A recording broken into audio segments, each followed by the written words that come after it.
কিস্তির টাকা উঠাইছো হারাম কর, অভাব দূর করার জন্য। তোর কোন বাপে অভাব দূর করে দেয়? আল্লাহ বলছে আমি দেখ, আমি দেখ। একজন কিস্তিওয়ালা, একটা সুদখোর এই পৃথিবীতে শেষ পর্যন্ত তার অভাব প্রয়োজন পূরণ তো করতে পারে নাই, বরং শেষ পর্যন্ত কিস্তির গেরা কলে, সুদের জাতা কলে পড়ে, আষ্টে পৃষ্ঠে বাধা পড়ে শেষ পর্যন্ত জীবনটা তছনছ হয়ে গেছে, তছনছ হয়ে গেছে। আপনি বলবেন যে কোটি কোটি টাকা, হাজার হাজার মিল, ফ্যাক্টরি, গার্মেন্টস, আপনি গিয়ে দেখেন, আপনি খবর নেন ওনারে, ওই কোটিপতি বড় লোকের, যে আপনার আয় কত, কিস্তি কত, ব্যাংক ফায় কত, ব্যাংক ফায় হাসে কিস্তিতে, হারাম করে কিস্তিতে হাসে। যে হাসি দিছে এটা কিস্তি, এটাও হের নিজের না। তার যে বাপ বোন চা বিস্কুট খায়, সব কিস্তির টাকা,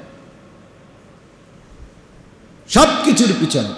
তার মানে আল্লাহ তাআলা বলছে পাপীকে, ফাদানু বিহারবিন মিনাল্লাহি ওয়া রাসূলি, আমার সাথে যুদ্ধ শুরু করলাম। আমার সাথে যুদ্ধের মানে কিসের যুদ্ধ? আল্লাহর সাথে যুদ্ধ মানে এটাই। আল্লাহ বলছে তুমি চাচ্ছ অভাব দূর করতে, আমি দেখবো কেমনে অভাব দূর করতে, আমি দেখবো বান্দা কেমনে অভাব দূর। এই জন্য বাপ এখানে দেখেন আল্লাহ তাআলা বলেন, ইন্নাল মুজরিমিনা ফি আযাবি জাহান্নামা খালিদুন, নিশ্চয়ই সমস্ত পাপীরা, নাফরমানরা জাহান্নামের আযাবে চিরস্থায়ী বসবাস করে। যে কয়জন বাবা ভাই বসছেন সবাই মিলে ফিকির করেন, দয়া করে ফিকির করেন, এটা ভাবেন নিজের জন্য যে কেন গুনাহ করছেন। চুরি, ডাকাতি, জিনা, ব্যভিচার, মদ, জুয়া, নাচ, গান, নর্তকী, সুদ, ঘুষ, অবৈধ উপার্জন, হারাম রোজগার। আপনার ঘরে আপনার ছেলেটা নামাজ পড়ে না, মেয়েটা নামাজ পড়ে না, স্ত্রী পর্দা করে না, মেয়েটা পর্দা করে না, ঘরে প্রতিদিন রঙিন টেলিভিশন চলে। এইভাবে আল্লাহর সাথে পাল্লা দিয়ে যুদ্ধ করছেন কেন? আল্লাহর বিরোধিতায় এভাবে লাগিয়ে গেলেন কেন সবাই মিল্লা? কি ঘটনাটা কি? আল্লাহর সাথে যুদ্ধ করতেছেন। কোরআনুল কারীমে তো আছে, আল্লাহ নিজে বলছে যে সুদ খায়, আল্লাহ তাকে বলছে সুদখোর, হারামখোর, তুই আমার সাথে যুদ্ধের জন্য রেডি হ। ফাদানু বিহারবিন মিনাল্লাহি ওয়া রাসূলি, ফাদানু, তারা যেন প্রস্তুতি নেয়, তারা যেন আমি আল্লাহ এবং আমার রাসূলের সাথে যুদ্ধের ঘোষণা শুনে নেয়। আমি তোর সাথে যুদ্ধ করব, সুদখোর তোরে আমি দেখাবো। সুদ খাচ্ছিস তো অভাব দূর করার জন্য, তোর কোন বাপে তোর অভাব দূর করে দেয় আমি দেখ। হারামখোর আমি দেখ, তোর কোন আব্বায় তোর অভাব দূর।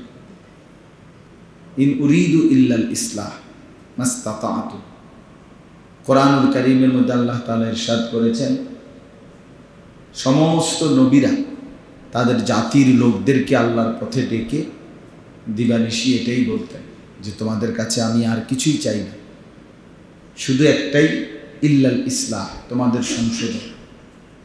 তোমরা আল্লাহকে পাবে, আখিরাত পাবে, পরকালের সন্ধান পাবে, আল্লাহকে চিনবে, এটাই তোমাদের কাছে আমি চাই। মাস্তাতাতু, সাধ্যের সবটুকু দিয়ে। তাহলে প্রত্যেক নবী সাধ্যের সবটুকু দিয়ে মানুষকে ডাকতেন, আর শুধুই মানুষের পরিবর্তন চাইতেন। এই জন্য ইসলাহি মজলিস, ইসলাহি মাহফিল, এই ইসলাহ এই শব্দটা কোরআনের শব্দ, অর্থাৎ পরিবর্তন, সংশোধন, জীবনটা গঠন, এটাই মাকসাদ। তাইলে ইসলাহি মজলিসের মধ্যে পরিবর্তনটা মাকসাদ। আর এই ছোট্ট সময়ের ভিতরে যেন জেহেনে ঢোকে, দিলের মধ্যে যেন বসে, এই জন্য অল্প কথা বলা হয়।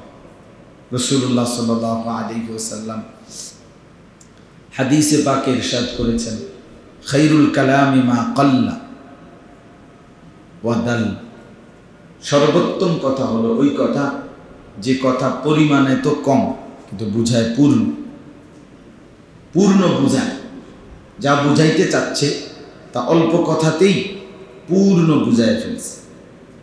অনেক সময় হয় যে অনেকের 3-4 ঘন্টা কথা, কিন্তু এরপরে কোত্থেকে শুরু করছিল, কোথায় ছিল ঘটনা, কিছু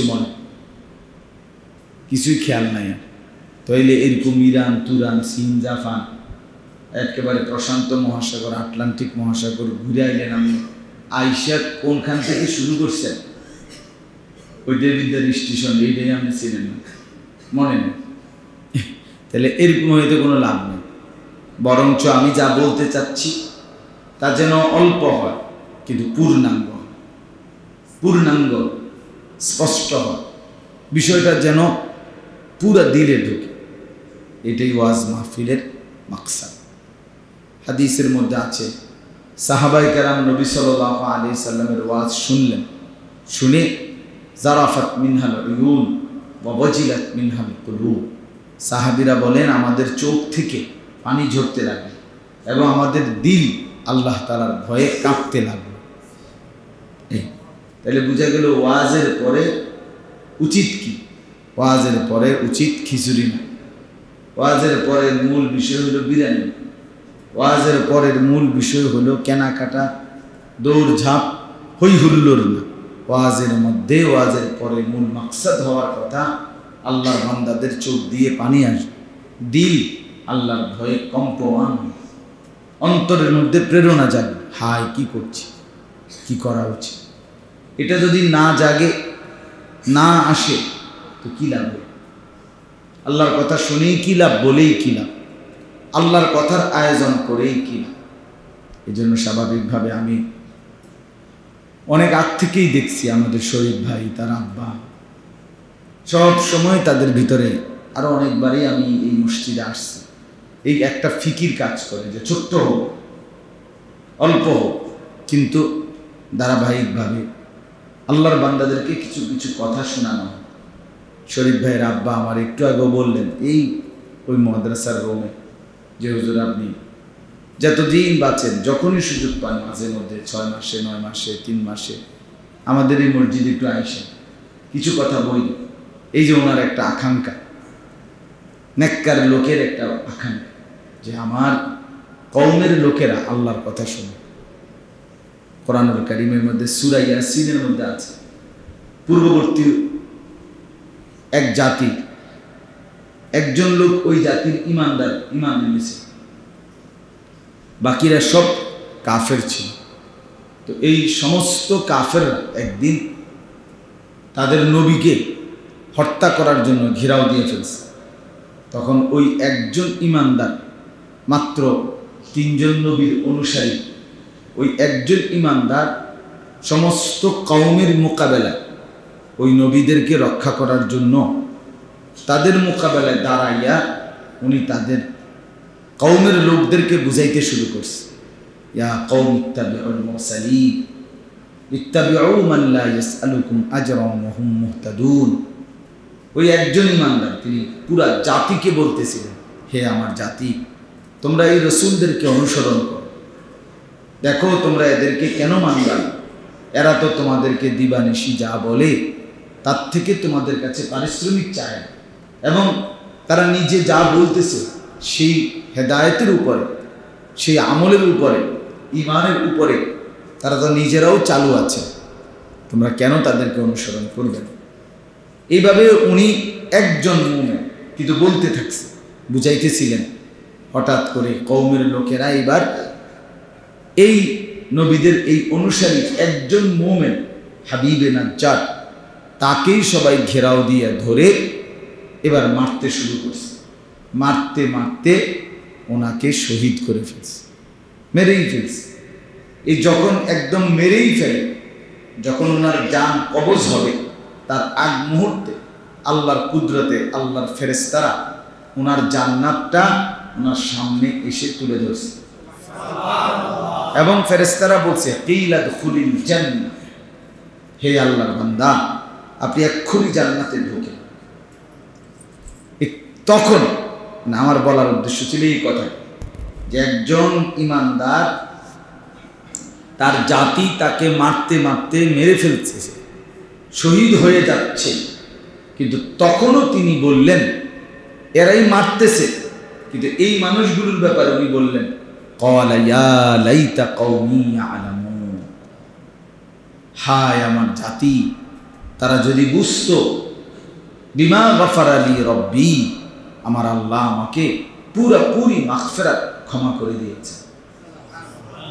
তাইলে নিজ জাতির প্রতি মৃত্যুর পূর্ব মুহূর্ত, শাহাদাতের পূর্ব মুহূর্তেও ফিকির ছিল যে মানুষগুলো যদি বুঝতো,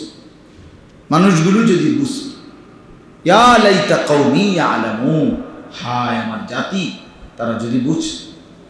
তাহলে কওমের চিন্তা, মানুষের ফিকির, মানুষের পরিবর্তনের চেষ্টা, এটা যার দিলের মধ্যে থাকে, তার কাছে কোনো মাইক, সুইচ, জনসংখ্যা, উপস্থিতি, আয়োজন, প্যান্ডেল, এটা কোনো বড় কথা না। বরং বড় মাকসাদ হলো কম হোক বেশি হোক, একজন হোক 10 জন হোক, পরিচিত হোক অপরিচিত হোক, প্রতিটা আল্লাহর বান্দা আল্লাহকে চিনুক, আল্লাহকে ভালোবাসুক, আল্লাহ তাআলার বন্দেগীতে লেগে থাকে। এটা হলো প্রকৃত আল্লাহর পথে যিনি ডাকে তার মানসিকতা।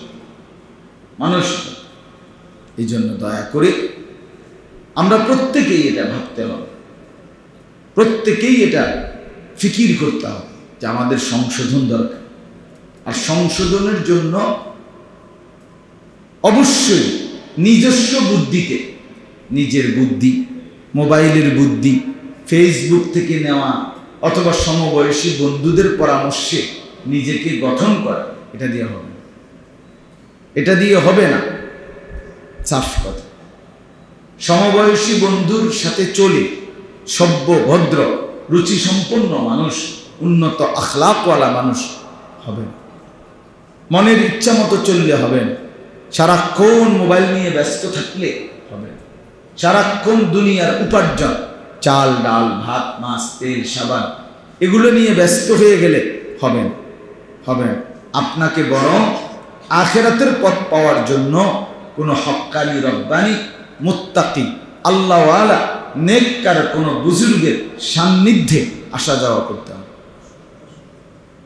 ওনার দিক নির্দেশনা নিতে হবে, ওনার কাছ থেকে প্রেসক্রিপশন নিতে হবে।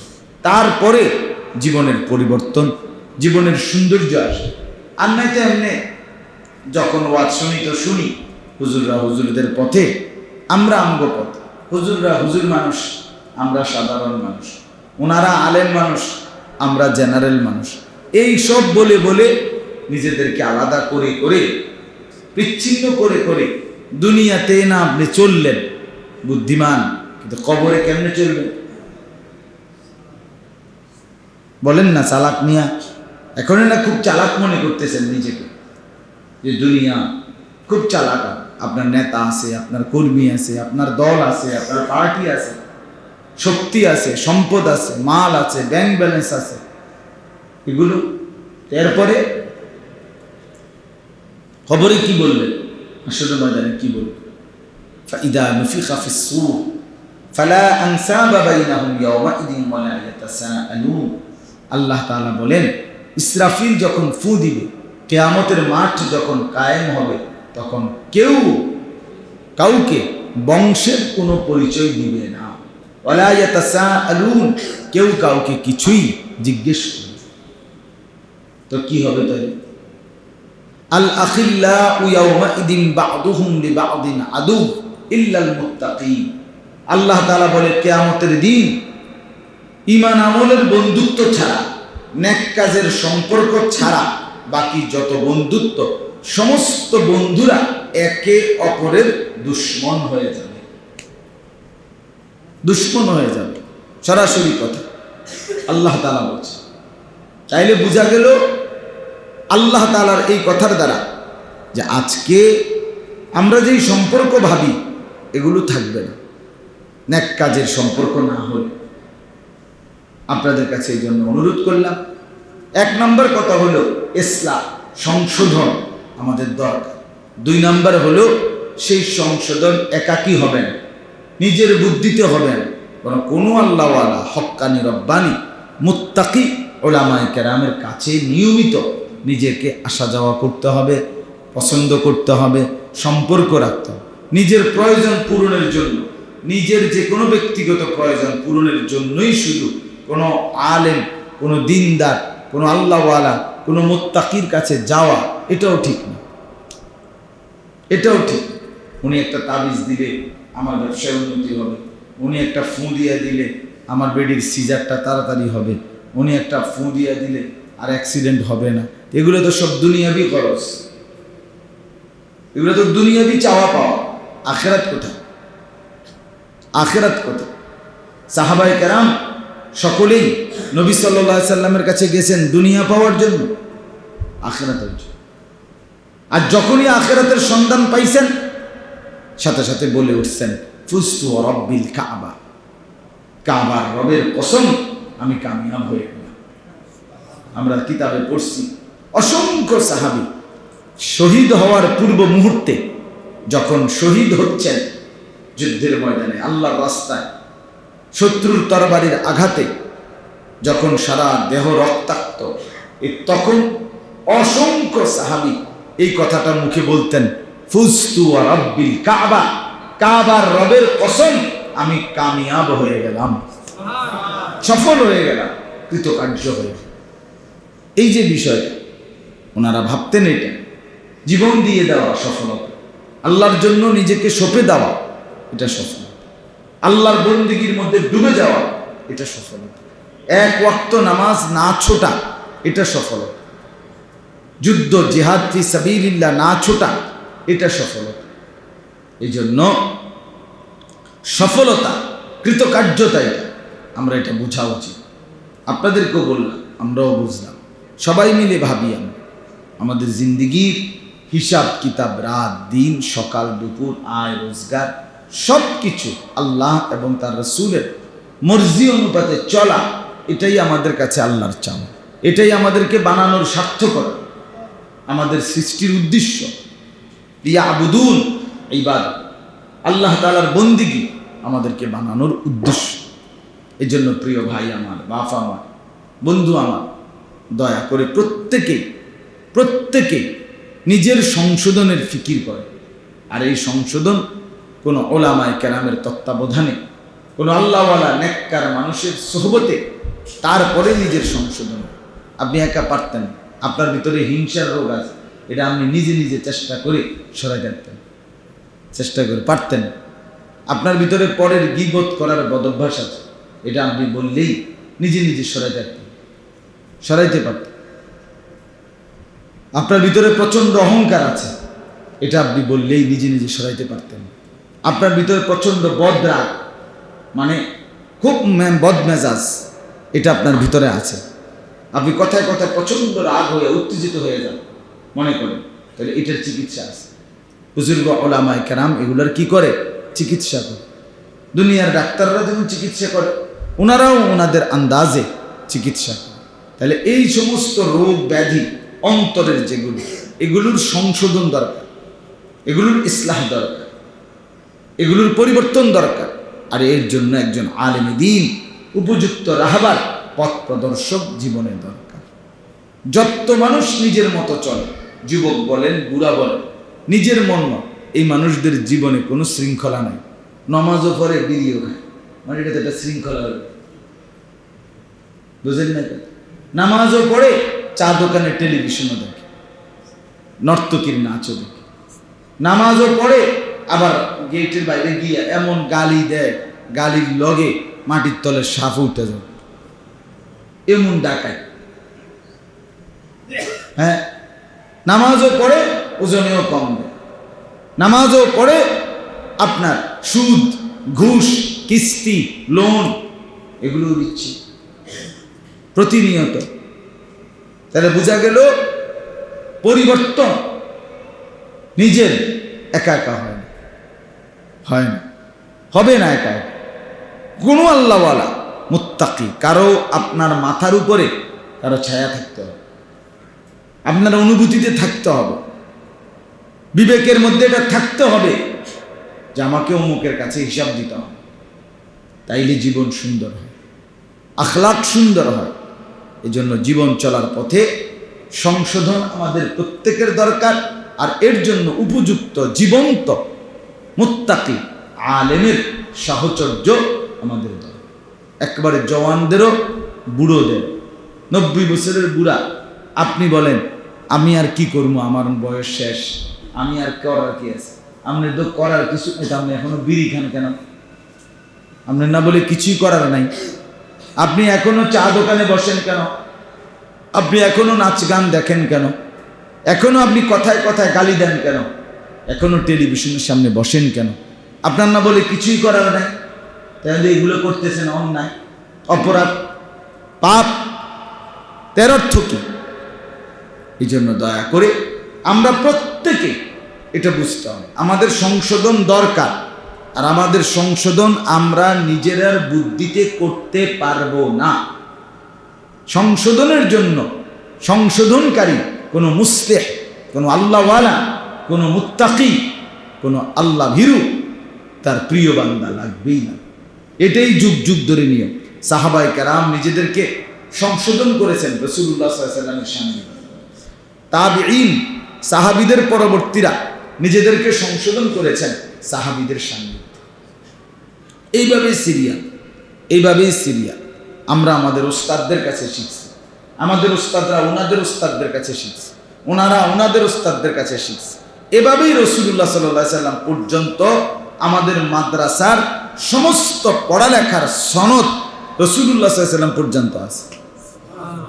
আমাদের তাফসীরেরও সনদ আছে, আমাদের হাদিসেরও সনদ আছে, আমাদের তাজবিদ, সূরা কেরাত, মশকেরও সনদ আছে। এই জন্য পৃথিবীর সবচেয়ে শৃঙ্খলিত, পরিকল্পিত, বিশুদ্ধ, নিখুঁত, প্রমাণিত পড়ালেখা, জ্ঞান মাদ্রাসার পড়া। এটা একবার চ্যালেঞ্জ, মাদ্রাসার পড়ালেখা। কারণ মাদ্রাসার এই কোরআন সুন্নাহ প্রত্যেকটার সনদ আছে। কোত্থেকে আসছে? জেনারেল শিক্ষার অসংখ্য অসংখ্য পড়ালেখার কোনো সনদ নাই, যৌক্তিকতা নেই, অবাস্তব কথা। বাস্তব কথাও আছে, ভালো কথাও আছে, কিন্তু বেহুদা কথাও আছে, ফালতু কথাও আছে না? কথা বলেন। সকালে উঠিয়া আমি মনে মনে বলি সারাদিন আমি যেন ভালো হয়ে চলি, এটা সুন্দর কথা, দরকারি কথা। আমাদের দেশে সেই ছেলে কবে হবে, কথায় না বড় হয়ে কাজে বড় হবে, এটা সুন্দর কথা, ভালো কথা। কিন্তু হাট্টিমাটিম টিম, তারা মাঠে পাড়ে ডিম, তাদের খাড়া দুটো শিং, তারা হাট্টিমাটিম টিম, এটা কি কথা? এটা তো অযৌক্তিক কথা, এত ফালতু কথা। কারণ হাট্টিমাটিম নামে তো কিছু নাই পৃথিবী। আল্লাহর জমিনে 18,000 মাখলুকাতের মধ্যে হাট্টিমাটিম বলতে কিছু নেই। গরু, ছাগল, কীট পতঙ্গ, জীব জন্তু আছে কোথাও? এরকম কিছু নাই। আপনি জিজ্ঞাসা করেন, আমি জিজ্ঞাসি তো ভালো ভালো স্যারের, নাই তো। হাট্টিমাটিম বলতে পৃথিবীতে কিচ্ছু নেই, তো এটা লিখলেন কেন? এই বেহুদা কথাটা কেন লিখলেন? কথার কথা না, মুমিন কথার কথা বলেন। মুমিনের প্রত্যেক কথার হিসাব দিতে হবে কিনা বলেন। মা ইয়ালফিযু মিন কাওলিন ইল্লা লাদাইহি রাকিবুন আতীদ। আল্লাহ তাআলা কোরআনে বলে, বান্দা তোমার জবান থেকে যেই শব্দটাই উচ্চারিত হয় ওইটাই আলাদাভাবে আমার ফেরেশতা সর্বদাই তৎপরভাবে লিখছে, লিখে রাখতেছে। তাহলে মুমিনের আবার কথার কথা কি? ফালতু কোনো কথা নাই, অযৌক্তিক কোনো কথা, অপ্রয়োজনীয় কোনো কথা বলতে পারে না। এই জন্য ইনশাআল্লাহ চলেন এই দুইটা জিনিস মিলান নিজেদের জীবন।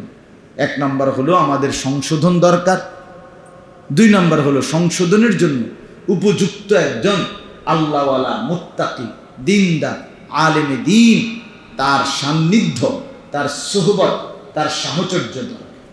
এটা মনে রাখ। এটা যে বুঝছে যুগে যুগে আলহামদুলিল্লাহ তারা দিনদার হয়েছে, মুত্তাকি হয়েছে। আর নিজের মতো যারা চলছে তারা একটা সময় জন্তু জানোয়ার হয়েছে। এটাই কোরআনে আল্লাহ তাআলা নিজে বলছে, মনের নিজের ইচ্ছা মতো যে চলে সে জানোয়ার। কোরআনের বক্তা। আপনি এটা এরম চুল রাখলেন কেন? আমার মন চাইছে। এমন জামা পরলেন কেন? আমার মন চাইছে। এমন প্যান্ট পরলেন কেন? এমন আমার মন চাইছে। আপনি এখানে দাঁড়ায় রয়েছেন কেন? আমার মন চাইছে। আপনি জিজ্ঞাসা করেন লক্ষ লক্ষ ছেলেদেরকে বর্তমানে, এর কারণটা কি? তোমার চুল এটি এরকম জঙ্গলের মতো, ছাগলের মতো কেন? অপদার্থের মতো কি চুল রাখ? ওটা আমার কাছে ভালো লাগছে। তুমি এটা কি প্যান্ট পরছো বাবা? এটা এরকম কার? আমার কাছে এটা ভালো লাগছে। ঠিক না? মানে কথায় কথায় জবাব কি? আমার কাছে এটা কি লাগছে? ভালো লাগছে, আমার মন চাইছে। তো এইটারই তো আল্লাহ বলছে জানো, এরই তো জানোয়ার বলে, এরই তো চতুষ্পদ জন্তু বলছে আমি, যে নিজের মনের ইচ্ছা মতো। কোনো মুমিন, কোনো মুসলমানের সন্তান মনের ইচ্ছে মতো চলতে পারে না। রক্তে যার ইসলাম, যে মায়ের পবিত্র দুধ খাইছে, সে মনের ইচ্ছা মতো চলতে পারে। তুমি যদি মনের ইচ্ছা মতোই চলতে চাও, তাইলে ধর্ম ছেড়ে দাও, ইসলামের বাঁধন খুলে ফেলো, ভোটার আইডি কার্ড চেঞ্জ করো, এনআইডি কার্ড, জন্ম নিবন্ধন চেঞ্জ করো, এফিডেভিট করো। একজন ভালো অ্যাডভোকেট থেকে এফিডেভিট করে যে আমি মূলত মুসলমান না, আমার মুসলিম পরিচয় কাইটা দেয়, তাইলে সম্ভব। তাইলে যা ইচ্ছা তাই করবে, যা ইচ্ছা তাই করবে। মুসলমান যা ইচ্ছা তাই করতে পারে না, হতে পারে না। আমরা গুনার মধ্যে, আল্লাহর নাফরমানির মধ্যে আমরা যদি ডুবে যাই, তাহলে বিশ্বাস করেন বাপ, আমাদের প্রত্যেকটা গুনার শেষ পরিণতি জাহান্নামের আযাব, জাহান্নামের আযাব, জাহান্নামের আযাব। এবং সবচেয়ে সাংঘাতিক কথা হলো, আমি যেটুকু আয়াত পড়ছি, এই আয়াতের পিছনে বক্তব্য, এই কথার উপরে আল্লাহ তাআলা বলছে প্রত্যেকটা গুনার কাজের সহযোগী যে যাকে সহযোগিতা করেছে, এ উভয়ই সমানভাবে একসাথে জাহান্নামের আগুনে পুড়তে হবে, পুড়তে হবে, কষ্ট পাবে, কষ্ট পাবে। প্রত্যেক মন্দ কাজের সঙ্গী মুসিবতে পড়বে। হ্যাঁ, বিড়ি আমনের মেসলাইট আরেকজনের হিতের মিল্লা শিল্লা দুজনে, হ্যাঁ, মোবাইল একজনের, এমবি আরেকজনের, মোটরসাইকেল একজনের, অকটেন আরেকজনের, দুজনে মিল্লা। বুঝছেন না কথাটা? হ্যাঁ, এই যে গুনাহের কাজ, মন্দ কাজে একে অপরের সহযোগিতা, এটা নিশ্চিত আল্লাহ তাআলা বলছে কিয়ামতের দিন কবরে, হাসরে একে অপরের শত্রু হবে। আল আখিল্লাউ ইয়াউমাইদিন বা'দুহুম লিবা'দিন আদু, শত্রু হবে। এবং এই শত্রুরা, এই পাপীরা, এই নাফরমানরা জাহান্নামের আযাবের মধ্যে চিরস্থায়ীভাবে থাকবে। এই আয়াতগুলো আপনি দেখেন, তাইলে আমার কথা শেষ। আমি শুধু আপনাদেরকে এই সবসময় তো ওয়াজ মনে করাই দাও, আর নতুন কিছু নাই, পুরাতন কথাই আবার মনে করিয়ে দেয়া। যে কয়জন বাবা ভাই বসছেন, সবাই মিলে ফিকির করেন, দয়া করে ফিকির করেন, এটা ভাবেন নিজের জন্য যে কেন গুনাহ করছেন। চুরি, ডাকাতি, জিনা, ব্যভিচার, মদ, জুয়া, নাচ, গান, নর্তকী, সুদ, ঘুষ, অবৈধ উপার্জন, হারাম রোজগার। আপনার ঘরে আপনার ছেলেটা নামাজ পড়ে না, মেয়েটা নামাজ পড়ে না, স্ত্রী পর্দা করে না, মেয়েটা পর্দা করে না, ঘরে প্রতিদিন রঙিন টেলিভিশন চলে। এইভাবে আল্লাহর সাথে পাল্লা দিয়ে যুদ্ধ করছেন কেন? আল্লাহর বিরোধিতায় এভাবে লাগিয়ে গেলেন কেন সবাই মিল্লা? কি ঘটনাটা? আল্লাহর সাথে যুদ্ধ করতেছেন। কোরআনুল কারীমে তো আছে, আল্লাহ নিজে বলছে যে সুদ খায়, আল্লাহ তাকে বলছে সুদখোর, হারামখোর, তুই আমার সাথে যুদ্ধের জন্য রেডি হ। ফা'দানু বিহারবিন মিনাল্লাহি ওয়া রাসূলিহি, ফা'দানু, তারা যেন প্রস্তুতি নেয়, তারা যেন আমি আল্লাহ এবং আমার রসূলের সাথে যুদ্ধের ঘোষণা শুনে নেয়। আমি তোর সাথে যুদ্ধ করব, সুদখোর তোরে আমি দেখাবো। সুদ খাচ্ছিস তো অভাব দূর করার জন্য, তোর কোন বাপে তোর অভাব দূর করে দেয় আমি দেখ। হারাম খোর আমি দেখব। তোর কোন আব্বায় তোর অভাব দূর, কিস্তির টাকা উঠাইছো হারাম খোর অভাব দূর করার জন্য, তোর কোন বাপে অভাব দূর করে দেয়? আল্লাহ বলছে আমি দেখব, আমি দেখব।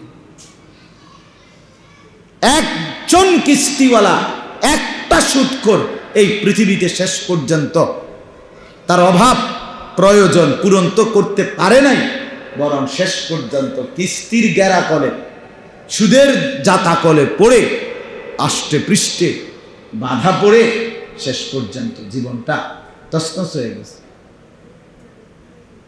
তছনছ হয়ে গেছে। আপনি বলবেন যে কোটি কোটি টাকা, হাজার হাজার মিল, ফ্যাক্টরি, গার্মেন্টস, আপনি গিয়ে দেখেন, আপনি খবর নেন ওনারে, ওই কোটিপতি বড় লোকের, যে আপনার আয় কত, কিস্তি কত, ব্যাংক ফায় কত, ব্যাংক ফায় হাসে কিস্তিতে, হারাম করে কিস্তিতে হাসে, যে হাসি দিছে এটা কিস্তি, এটাও হের নিজের না। তার যে বাপ বোন চা বিস্কুট খায়, সব কিস্তির টাকা, সব কিছুর পিছনে। তার মানে আল্লাহ তাআলা বলছে পাপীকে, ফাআযানু বিহারবিন মিনাল্লাহি ওয়া রাসূলিহি, আমার সাথে যুদ্ধ শুরু করলাম। আমার সাথে যুদ্ধের মানে কিসের যুদ্ধ? আল্লাহর সাথে যুদ্ধ মানে এটাই। আল্লাহ বলছে তুমি চাচ্ছ অভাব দূর করতে, আমি দেখবো কেমনে অভাব দূর, আমি দেখবো বান্দা কেমনে অভাব দূর। এই জন্য বাপ এখানে দেখেন আল্লাহ তাআলা বলেন, ইন্নাল মুজরিমিনা ফি আযাবি জাহান্নামা খালিদুন, নিশ্চয়ই সমস্ত পাপীরা, নাফরমানরা জাহান্নামের আযাবে চিরস্থায়ী বসবাস করবে। ইন্নাল মুজরিমিনা ফি আযাবি জাহান্নামা খালিদুন, 25 নম্বর পারা, 43 নম্বর সূরা, সূরা যুখরুফ, এই সূরার 74 নম্বর আয়াত। আল্লাহ তাআলা বলেন, ইন্নাল মুজরিমিনা ফি আযাবি জাহান্নামা খালিদুন, প্রত্যেকটা পাপী, নাফরমান, আল্লাহর অবাধ্য, তো সে জাহান্নামের আযাবে চিরস্থায়ী থাকবে, চিরস্থায়ী থাকবে। আমার বাপ একটু ভেবে দেখেন, দুনিয়ার এই আজকে কয়দিনের প্রচন্ড গরম আমাদের প্রত্যেকের জন্য কি পরিমাণ অস্থিরতা। আমার ছোট বাচ্চা আছে, আপনাদের ছোট বাচ্চা আছে, কি পরিমাণ হাহুতাশ করে, বাচ্চাগুলো ঘুমাইতে পারে না এই গরমে। তাহলে দুনিয়ার এই গ্রীষ্মকালের এই তীব্র গরম, এটা যদি এমন গরম, তো দুনিয়ার আগুন, যেটা দুনিয়ার আগুন, আমাদের বাড়িঘরের চুলার যে আগুন, সেই আগুন, সেটা কেমন গরম। আর সেই আগুনের চাইতে 70 গুণ বেশি গরম জাহান্নামের আগুন। তো জাহান্নামের আগুন কেমন গরম, কোরআনুল কারীমে সূরা তাওবার মধ্যে আছে। মদিনার মুনাফিকরা, রাসূলুল্লাহ সাল্লাল্লাহু আলাইহি সাল্লামের সাহাবীরা তাবুকের যুদ্ধে, একটা যুদ্ধ নবীজির সাথে রওনা দিচ্ছিল, মুনাফিকরা হাইটা হাইটা বলতেছিল, হে মুসলমানরা, লা তানফিরু ফিল হার, এতটা প্রচন্ড গরমের মধ্যে বের হইও না, মরেই যাইবা, যুদ্ধের ময়দান পর্যন্ত পৌঁছতে পারবা না। আল্লাহ তাআলা তখন জিবরাইল পাঠিয়ে আল্লাহ কোরআনে বন্ধুকে জানিয়ে দিলেন, কুল, হে নবী আমার বলে দেন, নারু জাহান্নামা আশাদ্দু হাররা, এই নাফরমান শোনো, জাহান্নামের আগুনের গরম এর চাইতে অনেক বেশি তীব্র। তীব্র কিনা বলেন, অনেক বেশি গরম কিনা বলেন। কুল নারু জাহান্নামা আশাদ্দু হাররা, রব্বুল আলামিন বলেন, এই গরম যদি এতটা ভীষণ মনে হয়, তাইলে নাফরমান বান্দা শুনে নাও, জাহান্নামের আগুন এর চাইতে অনেক বেশি গরম, তীব্র। লাউ কানু ইয়াফকাহুন, আল্লাহ বলে, বান্দা যদি তারা এটা বুঝতা, যদি তোমরা এটা ভাবতা, যদি আমি আল্লাহর কথাটা বুঝতা, যে এই গরমে এতটা অস্থির মনে হয়, জাহান্নামের আগুনের গরম কেমন হবে, হাসরের ময়দানের গরম কেমন হবে। মাথার উপরে এক বিগত উপরে সূর্যটা থাকবে, পায়ের নিচের জমিন তামার মতো হয়ে যাবে। রব্বুল আলামিন কোরআনুল কারীমে বলেন, বান্দা হাসরের ময়দানের একদিন 50,000 বছর, 50,000 বছর। ইয়াউমা ইয়াকুমুন নাসু লিরাব্বিল আলামিন, আল্লাহ বলে হাসরের ময়দানে আমি রব্বুল আলামিনের সামনে আমার প্রত্যেকটা বান্দা দাঁড়িয়ে থাকবে, 1 সেকেন্ড বসতে দিবে না, ডানে বামে যেতে দিবে না, আগে পিছে হতে দিবে না। মাউদাউ কাদামিন, আল্লাহর নবী বলেন 2 পায়ের তালু রাখতে যেটুকু জায়গা, এইটুকু জায়গায় শুধু বরাদ্দ, আবার সেটা উত্তপ্ত, মাথার উপরে সূর্য, আবার এক সুতা নড়াচড়া করা যাবে না। আবার এই লম্বা কমপক্ষে 50,000 বছর দাঁড়িয়েই থাকতে হবে। সেটা কেমন হবে? সেটা কেমন হবে? এজন্য হাসরের ময়দানকে সমস্ত নবীরাও ভয় পেতেন। রব্বি লা তুখজিনি ইয়াউমা ইউবাসুন, কোরআনুল কারীমের মধ্যে আছে ইব্রাহিমের মতো নবী, তিনিও হাসরের ময়দানকে ভয় করে আল্লাহকে ডাক দিয়ে দোয়া করেছেন, রব্বি লা তুখজিনি ইয়াউমা ইউবাসুন, আল্লাহ আমি ইব্রাহিমকে আপনি হাসরের ময়দানে বেইজ্জতি করিয়েন না। ইব্রাহিমের মতো নবী হাসরের ময়দানকে ভয় পাইতেন। আল্লাহর নবী, আমাদের নবী সরদার দু আলম সাল্লাল্লাহু আলাইহি ওয়াসাল্লাম 5 ওয়াক্ত নামাজের পরে আল্লাহর কাছে দোয়া করে এই হাসরের ময়দানের বিচার হিসাবকে আল্লাহর কাছে বলতেন, আল্লাহুম্মা হাসিবনি হিসাবান ইয়াসীরা।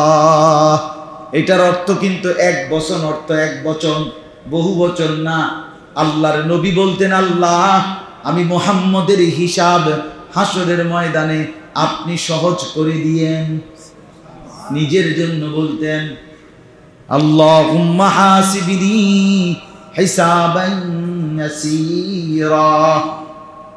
আম্মা মান উতিয়া কিতাবাহু বিশিমালি, আল্লাহ বলে হাসরের ময়দানে যার বাম হাতে আমলনামা দেয়া হবে সে একটা চিৎকার মারবে আর বলবে, ইয়াকুলু ইয়া লাইতানি লাম উতা কিতাবিয়া, হায় আমার আফসোস যদি আমার আমলনামা আমার হাতে না দিত। ওয়ালাম আদরি মা হিসাবিয়া, আমার হিসাব যদি আমি না দেখতাম। ইয়া লাইতাহা কানাতিল কাদিয়া, হায় মৃত্যু যদি আজকে এসে আমাকে শেষ করে দিত, আমি যদি এখন মরে যেতাম। মা আগনা আন্নী মালিয়া, আমার মাল আমার কোনো উপকারে আসলো না। হালাকা আন্নী সুলতানিয়া, আমার বাদশাহী ক্ষমতা কর্তৃত্ব চলে গেল, শেষ হয়ে গেল। এইভাবে হাসরের ময়দানে আফসোস করবে।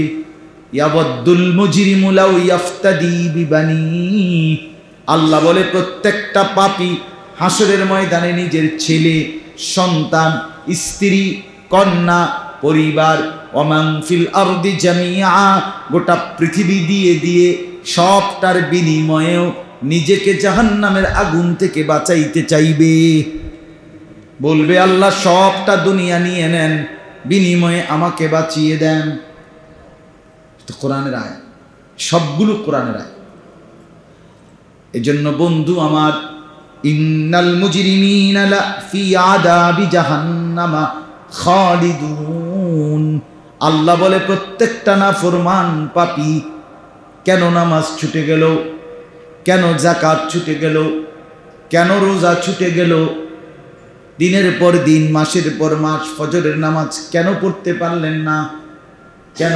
গরমে ফজরের নামাজ না পড়ার কারণে কি গরম কমে গেছে নাকি? তাইলে আল্লাহকে নারাজ করলে কি গরম কমে যায়? তাহলে ফজরের নামাজ কেন না পড়া? 5 ওয়াক্ত নামাজ কেন না পড়া? ইন্নাল মুজরিমিনা ফি আযাবি জাহান্নামা খালিদুন।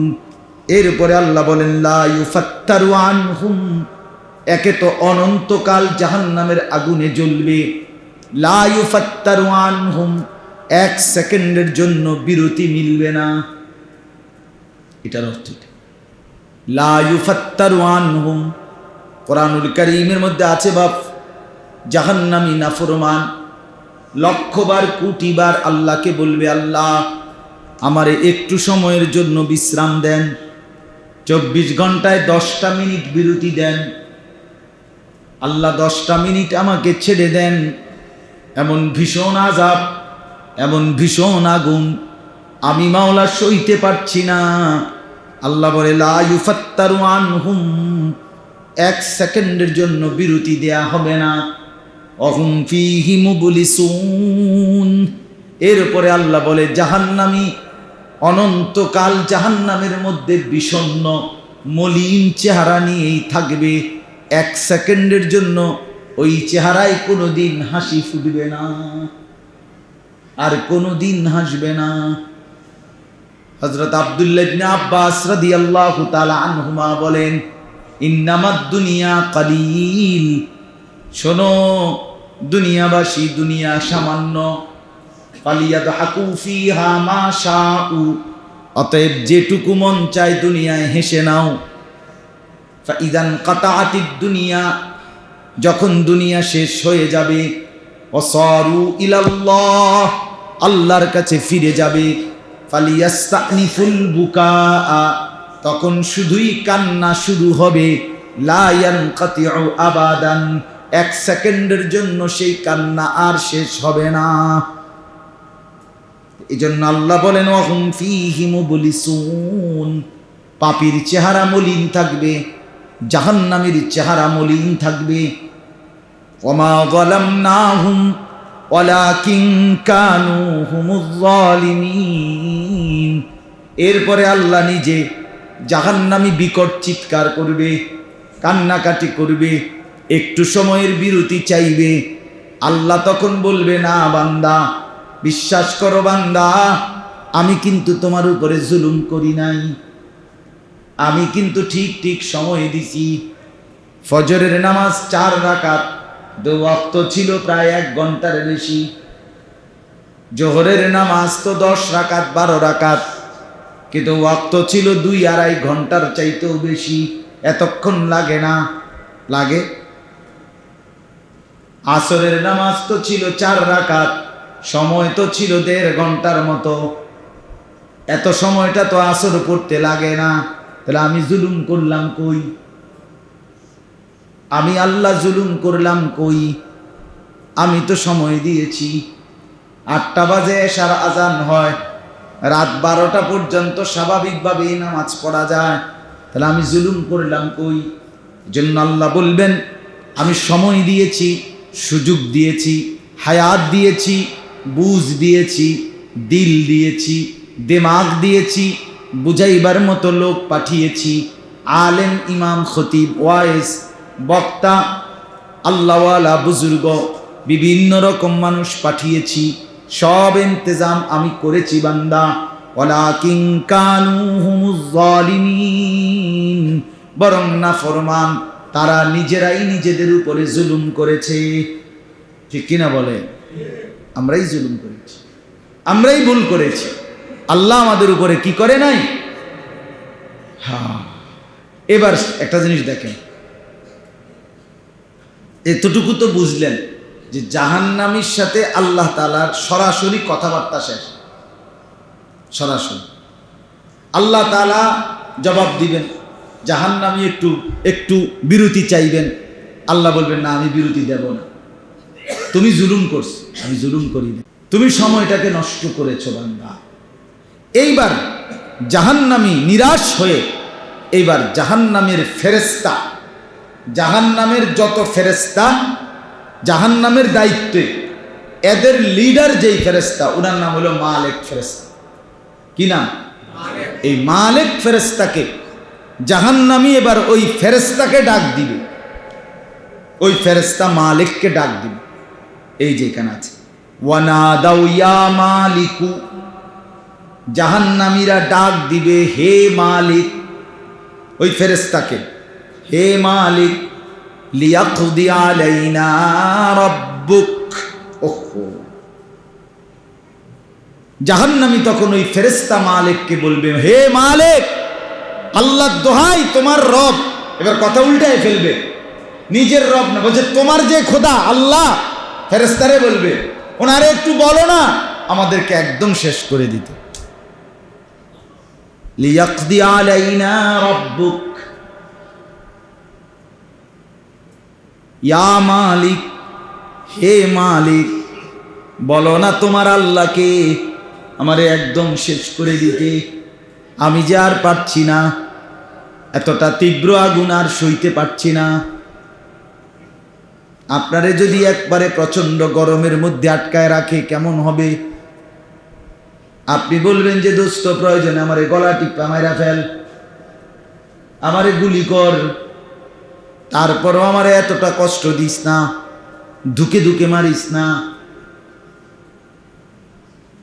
তো জাহান্নামের ফেরেশতাকে জাহান্নামী বলবে, লিয়াকদি আলাইনা রাব্বুক, হে মালিক, তোমার আল্লাহকে বলো না আমাকে শেষ করে দিতে, আমার জিন্দেগি শেষ করে দিতে। ক্বালা ইন্নাকুম মাকিসুন, জাহান্নামের ফেরেশতা বলবে, না, এভাবেই তোমাকে অনন্তকাল জাহান্নামে থাকতে হবে।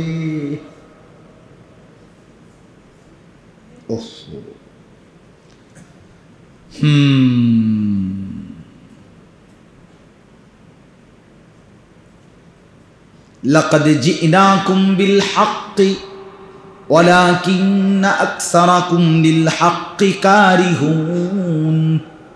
আল্লাহ বলবেন আবার, জাহান্নামী মনে পড়ে কি আমার সত্যের বাণী, কোরআনের বাণী, আমার ঈমানের বাণী, আমার নবীর বাণী, এগুলো তো আমি আল্লাহ তাআলা বারবার তোমার কাছে নিয়ে এসেছিলাম। বারবার রোদের মধ্যে, গরমের মধ্যে, শীতের মধ্যে, জুম্মার বয়ানের মধ্যে, ইসলাহি মজলিসের মধ্যে, ওলামায়ে কেরামের নসিহতের মাধ্যমে আমি তো বারবার তোমার কাছে আমার সত্যের বাণী, কোরআনের বাণীগুলো নিয়ে এসেছিলাম। ওয়ালাকিন্না আকসারাকুম লিল হাক্কি কারিহুন, কিন্তু তোমরা তো অধিকাংশই আমার সত্যের বাণী, আমার ন্যায়ের কথাগুলো, আমার কোরআনের কথাগুলোকে অপছন্দ করেছ। কি করেছ? আরে পাত্তা দাও নাই, আরে রাখো, বাদ দাও। হুজুরদের এসব কথা, মোল্লাদের এসব, দেখেন না সারা দেশ গরমে অস্থির, কিন্তু কোরআন এই ব্যাপারে দিক নির্দেশনা কি এটা শুধু ওলামায়ে কেরামই চিৎকার করে বলতেছে, অন্য কেউ এই ব্যাপারে কোনো পাত্তা নেই। ও অন্য যত বুদ্ধি হইতে পারে, বিকল্প বুদ্ধির সন্ধানে কোন পণ্ডিত, কোন বুদ্ধিজীবী, কোন গবেষক, কোন ডাক্তার, উনি কি বলছে সেটাই হবে পালনীয়। কিন্তু আল্লাহ কোরআনে কি বলছেন সেটার কোনো গুরুত্ব। পরিমিত মাত্রায় বৃষ্টি নামানো দরকার, বৃষ্টি আসা দরকার, এটার কি কোনো সূরত আল্লাহ তাআলা বলে নাই? সেটা তো দেখা দরকার। আল্লাহ তো কোরআনে বলছে, ইস্তাগফিরু রাব্বাকুম ইন্নাহু কানা গাফফারা ইউরসিলিস সামাআ আলাইকুম মিদরারা। তো সরাসরি কোরআনে না, আল্লাহ বলছে তোমরা তোমাদের রবের নিকট ইস্তেগফার করো, গুনাহ মাফ চাও, ক্ষমা প্রার্থনা করো, তিনি মাফ করবেন। আর তিনি যখন মাফ করে দিবেন তখন তিনি আসমান থেকে পরিমিত মাত্রায় বৃষ্টি নামিয়ে দেবেন। হযরত মূসা আলাইহিস সালামের জামানায় একবার বৃষ্টি বন্ধ হয়ে গেছিল অনেক দিন। হযরতে মূসা আলাইহিস সালাম ওনার ৭০,০০০ অনুসারী বনি ইসরাইলের লোক নিয়ে খোলা মাঠে বৃষ্টির জন্য আল্লাহ তাআলার কাছে দোয়া করছিলেন। রব্বে কারীম আল্লাহ তাআলা জানিয়ে বললেন, মূসা, তোমার সাথে যারা দোয়া করছে এখানে আমার এমন একজন নাফরমান বান্দা আছে, গত 40 বছর ধরে যে আমাকে কোনোদিন একবারও সেজদা দেয় নাই। ওই নাফরমান এখানে আছে, সেও হাত তুলছে। ওরে সরে যাইতে বলো, ওরে আমার এখান থেকে সরতে বলো, তাইলে আমি বৃষ্টি দেব। মূসা নবী হাত ছেড়ে দিয়ে বললেন, ইয়া মান আসাল্লাহ 40 সানা, কে রে তুই নাফরমান, যে তোর মাওলাকে 40 বছর নারাজ করে রেখেছ। 40 বছর ধরে যে মাওলাকে সেজদা দাও নাই, তুমি সেই নাফরমান, এখন বের হও। আল্লাহ ওয়াহির মাধ্যমে জানাইছেন, তুমি বের না হলে বৃষ্টি দেবে না। ওই নাফরমান লোকটা তো সেখানে ছিল, সে তো বুঝে ফেলছে আমাকেই বলছে। লোকটা সাথে সাথে 1 মিনিট চিন্তা করছে, লাইনে দাঁড়াইয়া, এই মুহূর্তে যদি আমি লাইন থেকে বের হই, 70,000 মানুষের সামনে বেইজ্জতি হব। আবার যদি দেরি করি, তাহলে আল্লাহ তো ওয়াহির মাধ্যমে নামও বলে দিতে পারেন। কথা বুঝেন না? এখন তো আমার কোনো উপায় নাই। আমি যদি দেরি করি, নাম যদি বলে দেয়, নিজের থেকে যদি বের হই, লজ্জিত তো হব, সারা জীবনের জন্য তো কলঙ্কিত হব। তো সাথে সাথে লাইনের মধ্যে দাঁড়াইয়া লোকটা মাথা নিচের দিকে দিয়ে চোখের পানি ছেড়ে দিছে, আর বলছে, মাওলা, 40 বছরের নাফরমানি স্বীকার করলাম, আমি আপনার কাছে মাফ চাইলাম, আপনি আমারে বেইজ্জতি করিয়েন না, আপনি আমারে লজ্জা দিয়েন না মাওলা। আজকের থেকেই ওয়াদা করলাম আপনাকে সেজদা করব।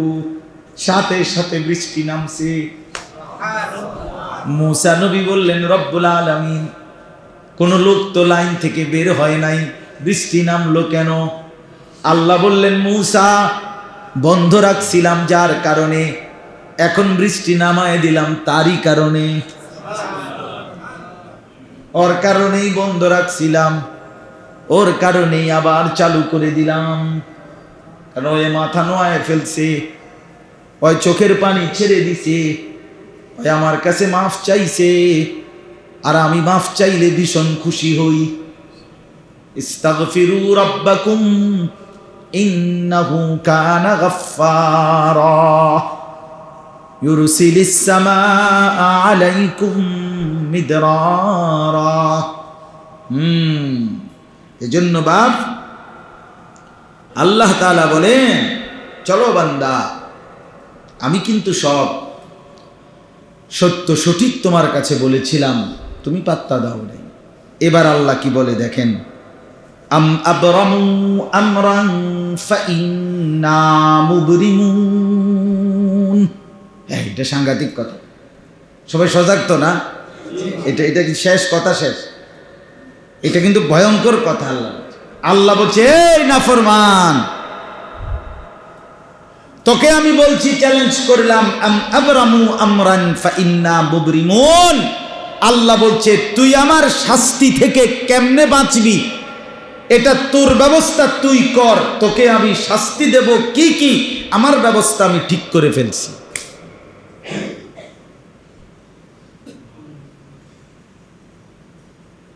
আম আবরামু আমরান, তুমি কি ব্যবস্থা করেছো বলো, তোমারটা তুমি রেডি করো। তুমি যে নারীর উলঙ্গ ছবি দেখো, এর জন্য আমি তোমারে কি শাস্তি দেবো এটা ঠিক করে ফেলছি, তুমি বাঁচবা কেমনে এটা খেয়াল তুমি বানাও, হিসাব করো। তোমার সুদ, তোমার চুরি, তোমার ডাকাতি, তোমার জেনা, তোমার বেপর্দা, তোমার হারাম, এর বিনিময়ে আমি তোমারে যা যা শাস্তি দেব, তোরে কেমনে কেমনে টাঙ্গাইয়া ফিটমু, আমি সব ঠিক করে রাখছি। তুই বাঁচবি কেমনে, তোরটা তুই ঠিক কর। আল্লাহ ওরা যেন ওদের ব্যবস্থা নিয়ে নেয়, আমার ব্যবস্থা আমি নিয়ে নিছি। আম আবরামু আমরান ফাইন্না মুবরিমুন, তারা কি তাদের ব্যবস্থা করেছে নাকি আল্লাহ জানতে চাইতেছে। আমি কিন্তু আমার ব্যবস্থা করে রেখেছি। আম ইয়াহসাবুনা আন্না লা নাসমাউ সিররাহুম ওয়া নাজওয়াহুম। আল্লাহ বলে নাফরমানরা ভেবেছে, তারা মনে করছে আমি তাদের গোপন কথা, গোপন পরামর্শ, একাকীর নাফরমানি, নিবৃত আড়ালের অন্যায় অপরাধ এগুলো আমি শুনি না। আল্লাহ এগুলো শুনে না। আল্লাহ বলে নাফরমানরা এটা মনে করে। ইয়ারফোন লাগাই লেছে না, বুঝেন নাই? ইয়ারফোন যখন লাগাইছে কানের মধ্যে দুইটা বল্টু, তো দোনো বল্টু লাগাইছে, আর নাফরমানে মনে করে কেউ তো আর শোনে না, আমি না শুনি গান। কেউ তো আর বোঝে না আমি যে পরের মেয়ের সাথে কথা বলতেছি। কেউ কি আর বোঝে? আমার কানে তো ইয়ারফোন, কেউ কি আর শুনে? আল্লাহ বলে নাফরমান ভেবেছে আমি তাদের গোপন কথা, গোপন পরামর্শ, একাকী আড়ালে অন্ধকারে নিভৃত জায়গায় আমি টের পাই না। হ্যাঁ, বালা, যে বালা, হ্যাঁ আমি টের পাই। আল্লাহ বলতেছেন আমি জানি, আমি সব শুনতে পাই, আমি সব দেখি, আমি সব বুঝি। শুধু আমি না, আল্লাহ বলেন ওয়া রুসুলুনা লাদাইহিম ইয়াকতুবুন, আমার ফেরেশতা 24 ঘন্টা তাদের সঙ্গে থেকে, তাদের কাছে থেকে ডানে বামে লিখতেছে, লিখতেছে, লিখতেছে। খালাস। বালা ওয়া রুসুলুনা লাদাইহিম ইয়াকতুবুন, তারা লিখতেছে। আমিও দেখছি আমার ফেরেশতা ফাইল রেডি করছে। মামলার শুনানি হবে, হাজিরা দিতেই হবে, শুনানি হবেই হবে। হবে না? শুনানি হবে, হবে, কোনো সন্দেহ। আমাকেও আপনাকেও। এজন্য বাপ আমার, বন্ধু আমার, নওজোয়ান ছেলেরা, আমরা অল্প কয়জনই মনে করেন, অল্প অবস্থা তো মানুষের কোনো কিছুতেই মানুষ অপরাধ থেকে ফিরছে না। এত প্রচণ্ড গরম, এতটা আবহাওয়ার কষ্টকর অবস্থা, কিন্তু নাফরমানি কমছে না, নাফরমানি কমছে। গত 2 দিনেও পত্রিকা আসছে বাংলাদেশে বর্তমানে সবচেয়ে বড় অপরাধের সবচেয়ে বড় সমস্যা কি? কিশোর গ্যাং। 14 বছরের, 15 বছরের, 16 বছরের ছেলে শহরে উপজেলা লেভেলে এরা বিশাল বিশাল গ্যাং, সরাসরি চাপাতি, রামদা, চাইনিজ কুড়াল দিয়া মানুষ কোপায়। একটা সমাজের অধপতন কোথায় নেমে গেছে। 12-14 বছর, 15 বছরের ছেলের হাতে যদি এরকম ধারালো অস্ত্র থাকে, আমার জাতির নিরাপত্তা কোথায়? আগামী জেনারেশন কোথায় গিয়ে পৌঁছে? গত 2 দিন আগে আপনার বাংলাদেশের সবচেয়ে এলিট অভিজাত, সবচেয়ে অভিজাত এলাকা যেখানে গুলশান, সেখানে ক্যাফে, মদের বারে সরাসরি 4টা যুবতী মেয়ে মদ খেয়ে মাতাল, 3 জন, আরেকজন যুবতী মেয়ে রাস্তার উপরে ওপেন মানুষের সামনে, আর এই মাতাল অবস্থায় 3 জনে আরেক মেয়ের একবারে কাপড় সহ টাইনা হেসরায় খুলে ফেলছে। এরা 4 জনই ধনির দুলালি। গুলশান বাংলাদেশের শ্রেষ্ঠ অভিজাত এলাকা, সেখানে আমাগো মতো আঙ্গাল কাঙ্গাল যাইতেও পারত না, হাঁটতেও পারত না রাস্তায়। ওদের চারিত্রিক অবক্ষয় কোথায়? মেয়ে, নারী, পুরুষ না, নারী হয়ে আরেক নারীকে একদম বিবস্ত্র বানিয়ে ফেলছে রাস্তা। এই জন্য বললাম ভাই, খুব বেশি গুনাহ আমাদের বেড়ে গেছে, যার কারণে আমাদের মুসিবত ছাড়ে না, একটার পর একটা, একটার পর একটা। কখনো অতিবৃষ্টি, কখনো অনাবৃষ্টি, কখনো বন্যা, ঝড়, জলোচ্ছ্বাস, আবার কখনো একদম তীব্র গরম। সব মিলিয়ে আমাদের গুনাহ বেশি, ঠিক না? এটাই আমাদের নাফরমানি বেশি। অতএব আমাদের উচিত আমাদের গুনাহ নাফরমানি থেকে ফিরে আসে। একজন হলে একজনই কমে, 2 জন হইলে 2 জন কমে আসে। যদি বলেন আমি একজন কমে কি হবে, না অনেক কিছু হবে, অনেক কিছু হবে, অনেক কিছু হবে। কিচ্ছু না হোক আপনি তো বেঁচে যাবেন, কথা বলেন, আপনি তো বেঁচে যাবেন। আল্লাহ তাআলা আমাদের প্রত্যেককে ঈমান আমলের দৌলত দান করেন, তাকওয়ার জিন্দেগি দান করেন। আল্লাহ তাআলা আমাদের প্রত্যেককে গুনাহ থেকে বাঁচবার তৌফিক দান করেন। আলহামদুলিল্লাহি রাব্বিল আলামিন। আল্লাহুম্মা আনতাস সালাম ওয়া মিনকাস সালাম, তাবারাকতা ইয়া যাল জালালি ওয়াল ইকরাম। মাওলায়ে করিম আপনি মাফ করে দেন, রব্বে করিম আপনি মাফ করে দেন, মাওলায়ে করিম আপনি মাফ করে দেন। আয় আল্লাহ আপনি মাফ করে দেন, আয় আল্লাহ আপনি মাফ করে দেন, আয় আল্লাহ আপনি মাফ করে দেন, আয় আল্লাহ আপনি মাফ করে দেন। বেশুমার গুনাহ মাফ করে দেন, সামনের জীবন সুন্দর করে দেন, উত্তম আখলাক দান করেন, নেক জিন্দেগি দান করেন, ঈমান আমলের দৌলত দান করেন। নারী পুরুষ জওয়ান বুড়ো সবাইকে হেদায়েত দান করেন, তাকওয়া দান করেন, গুনাহ থেকে বাঁচবার হিম্মত দান করেন, নেক আমলে অভ্যস্ত হওয়ার তৌফিক দান করেন। আল্লাহ সমস্ত কবরবাসীদেরকে মাফ করে দেন, কিয়ামত পর্যন্ত কবরের আযাব মাফ করে দেন। আমরা যারা বেঁচে আছি আমাদের জীবন সুন্দর করে দেন, আমাদের আখলাক সুন্দর করে দেন। অসুস্থ বিমারি যারা শিফা করে দেন, কামাই রুজিতে হালাল বরকত দান করেন। নওজোয়ান ছেলেগুলোকে নামাজি বানিয়ে দেন, চরিত্রবান বানিয়ে দেন। মা বোন কন্যাদেরকে পর্দা পুশিদা দান করেন। আল্লাহ আজকের এই ইসলাহি মজলিস আপনি কবুল করে নেন। আয় আল্লাহ আমার শরীফ ভাই, তার আব্বা, তার বড় ভাই সহ তার এলাকাবাসী, গ্রামবাসী, এই মহল্লার মানুষগুলো, আল্লাহ সকলকে আল্লাহ আপনি উত্তম বিনিময় দান করেন, উত্তম বিনিময় দান করেন, উত্তম বিনিময় দান করেন। প্রবাসী ভাইদেরকে সহি সালামতে নিরাপদে প্রবাসে বিদেশে থাকবার তৌফিক দান করেন। আল্লাহ আমার দেশের উপর থেকে আযাব গজব আপনি তুলে নেন। আল্লাহ এই অতিরিক্ত গরম থেকে আমাদেরকে হেফাজত করেন। আমাদের এই গুনার কারণে আল্লাহ অসংখ্য বনি আদম, অসংখ্য মখলুকাত কষ্ট পাচ্ছে। মাওলা আপনি দয়া করে আমাদের জন্য রহমতের বৃষ্টি দান করেন, আপনি আমাদের জন্য রহমতের বৃষ্টি দান করেন, আপনি আমাদের জন্য রহমতের বৃষ্টি দান করেন। আল্লাহ আপনি নারাজ হয়েন না মাওলা, আপনি নারাজ হয়েন না মাওলা, আপনি নারাজ হয়েন না মাওলা। আপনি দয়া করে রহম করেন মাওলা, দয়া করে রহম করেন। রব্বির হামহুমা কামা রব্বায়ানি সগীরা।